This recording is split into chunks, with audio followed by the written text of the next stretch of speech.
तो आज हम लोग होम मेन्यू के सारे टूल्स को देखेंगे।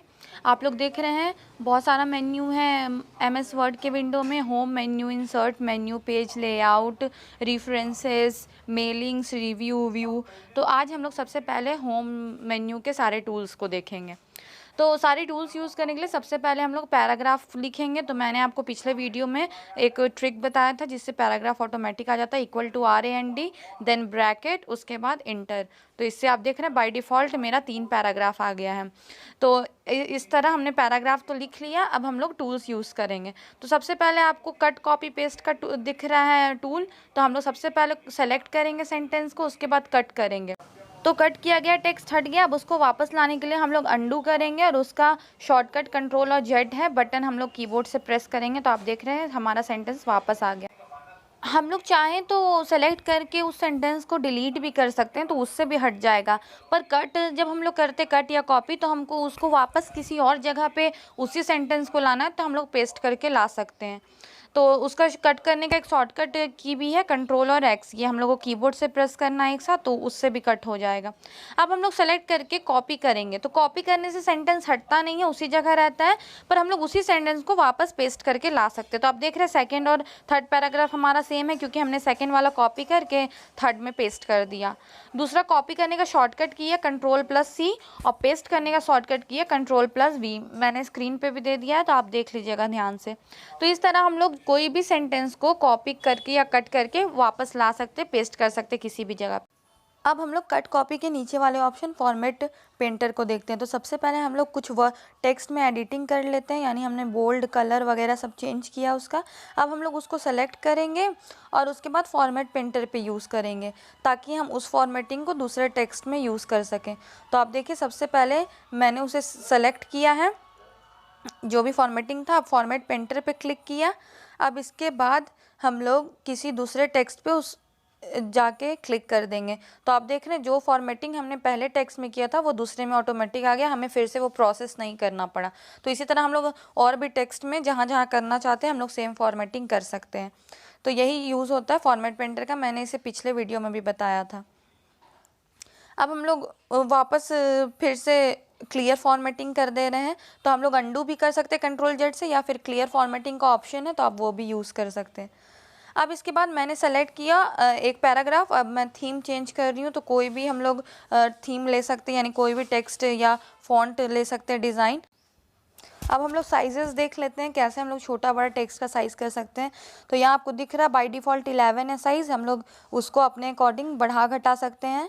इसके बाद बगल में आपको कैपिटल A का ऑप्शन दिख रहा है, तो वो भी तरीका है साइज़ को छोटा बड़ा करने का। देखिए मैं उससे भी आपको टेक्स्ट का साइज़ छोटा या बड़ा करके दिखा रही हूँ। तो दोनों में हम कोई भी यूज़ कर सकते हैं टूल साइज़ को छोटा बड़ा करने के लिए। अब मैंने एक पैराग्राफ सेलेक्ट किया, उसे बोल्ड किया, उसका थीम चेंज किया है।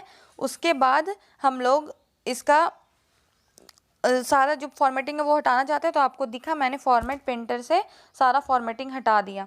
अब हम लोग bold, italic, underline option use करेंगे। तो मैंने सेलेक्ट किया पहला पैराग्राफ, उसको बोल्ड किया। तो इससे क्या होता है, जो भी मेरा टेक्स्ट होता है वो नॉर्मल से थोड़ा गाढ़ा हो जाता है, यानी थोड़ा थिक हो जाता है। अब सेकेंड पैराग्राफ सेलेक्ट करके मैं आपको इटैलिक टूल यूज़ करके दिखा रही हूँ। तो इटैलिक से जो भी हमारा टेक्स्ट लिखा हुआ है वो तिरछा हो जाता है। अब हम लोग इटैलिक के बगल में आपको अंडरलाइन का ऑप्शन दिख रहा है U। तो हम लोग थर्ड पैराग्राफ सेलेक्ट करके जैसे ही उस टूल पर क्लिक करेंगे, आप देख रहे हैं हमारे सेंटेंस में नीचे लाइन आ गया है। तो इस तरह हम लोग बोल्ड, इटैलिक, अंडरलाइन यूज़ कर सकते हैं। अब आपको चौथा ऑप्शन दिख रहा है ABC कटा हुआ है, तो वो ऑप्शन है स्ट्राइक थ्रू। तो देख रहे हैं यहाँ हमारा भी सेंटेंस कट गया। तो ये हम लोग निशान के लिए लगाते हैं, उसके अलावा इसका कोई यूज़ नहीं है, कुछ भी हम लोग को निशानी के लिए लगाना है। तो अब देखिए हम लोग H2O हमने लिखा। तो आपको पता है जब भी हम लोग H2O लिखते हैं तो 2 हमारा बेस होता है, और 12th लिखते हैं तो TH हमारा पावर में होता है। तो यहाँ पे हम लोग उस तरह लिखने के लिए 2 को सेलेक्ट करेंगे, सिर्फ 2 को। उसके बाद आपको X के नीचे 2 का ऑप्शन दिख रहा है, तो ये होता है सबस्क्रिप्ट।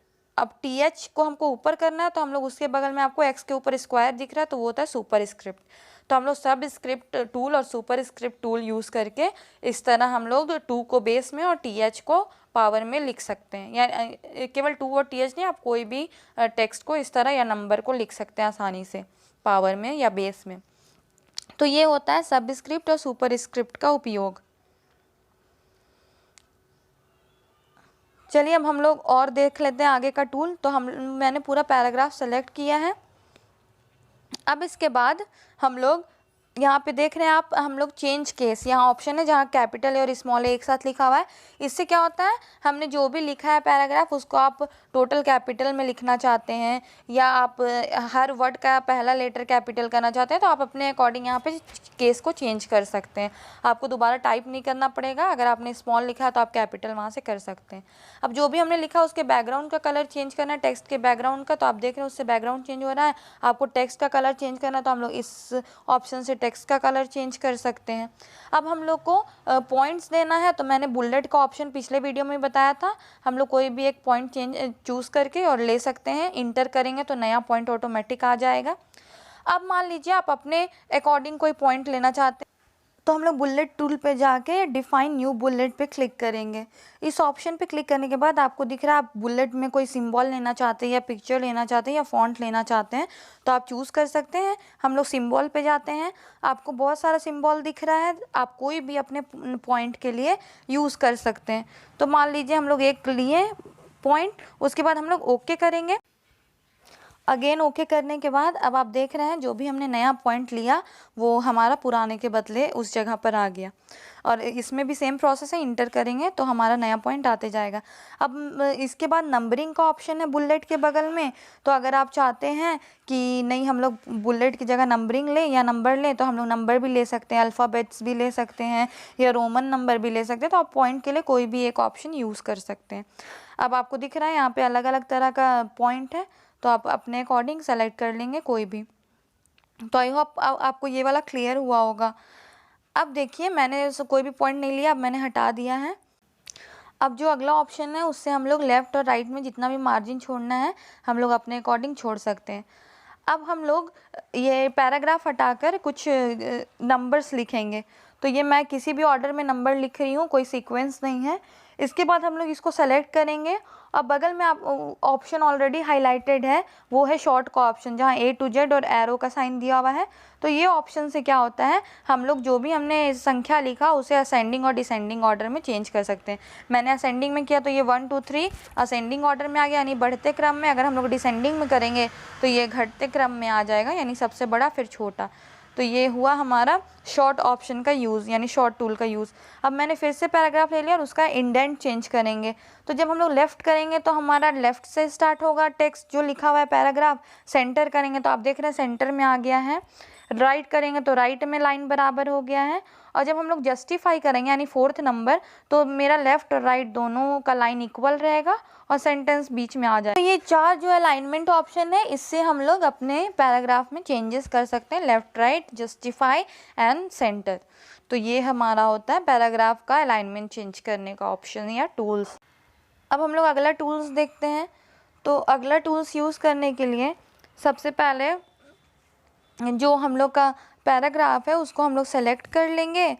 सेलेक्ट करने के बाद आगे का टूल्स यूज़ करेंगे। हम लोग को 2 लाइन के बीच स्पेस अगर बढ़ाना है तो कैसे बढ़ा सकते हैं, तो आपको दिख रहा है हम लोग 1.5 2 पॉइंट जिस तरह हम लोग स्पेस बढ़ा चाहते हैं बढ़ा सकते हैं। अब हमको बैकग्राउंड का कलर चेंज करना, जितना एरिया में हमने लिखा हुआ है, तो यहाँ से हम लोग बैकग्राउंड का कलर चेंज कर सकते हैं। बगल में आपको बॉर्डर का ऑप्शन दिख रहा है, तो जो भी बॉर्डर है आप लेफ़्ट बॉर्डर लेफ़्ट में लेंगे तो लेफ़्ट में बॉर्डर आ जाएगा, राइट बॉर्डर लेंगे तो राइट में आ जाएगा, टॉप में लेंगे तो टॉप में आ जाएगा, और ऑल बॉर्डर्स लेंगे तो आपका हर पैराग्राफ के बीच में बॉर्डर आ जाएगा। देख सकते हैं आप लोग, इस तरह हम लोग बॉर्डर ले सकते हैं अपने टेक्स्ट में। उसके बाद हमारा बहुत सारा स्टाइल्स दिख रहा है टेक्स्ट का, तो हम लोग वहाँ से भी अपने जो टेक्स्ट है या जो भी हमने पैराग्राफ लिखा है उसका स्टाइल चेंज कर सकते हैं अपने अकॉर्डिंग। तो कोई भी एक स्टाइल हम लोग चूज़ कर लेंगे। बगल में एक ऑप्शन है चेंज स्टाइल का, वहाँ से भी हम अपने लिखे हुए टेक्स्ट या पैराग्राफ का स्टाइल चेंज कर सकते हैं। तो आप देख रहे हैं चेंज हो रहा है।